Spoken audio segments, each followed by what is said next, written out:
Now this one's rather comical because I forgot to put my mic on. So what I was saying there was it's finally time to do some much needed maintenance on the daily. This is a 2-litre Jag, so it's got the Ingenium shit engine in it, which always kills the old timing chains, and that's what we're doing.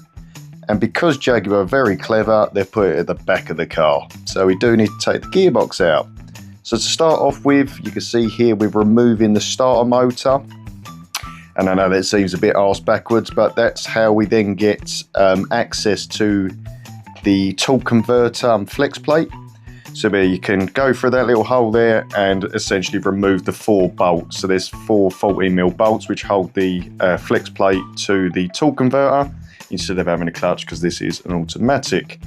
So what we did here was we took it out and then we taped up the terminals just to make sure it didn't tap, and then slowly worked our way around the gearbox. So there was 12 again 14mm bolts the whole way round. So we just removed them just to start off with, but left the lower 2 in for a later date, and that's just to see sort of what things are sort of held together.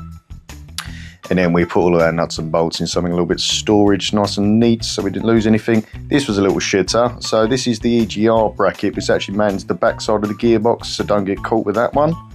And then you can see we're just eyeing up the electrical connector at the rear of the gearbox there, so that's now removed. So that's a little thumb turn, which is quite nice. And then scooting around to the other side, we've got the hydraulic lines going out to the cooler, and then we've got the neutral park safety switch, which obviously if your battery goes dead. And that was it. Then we jerry-rigged up our jack with a nice bit of 12mm ply. Now that bit us in the arse. Should have used some 4x2, so don't do that in future. It slipped all over the place.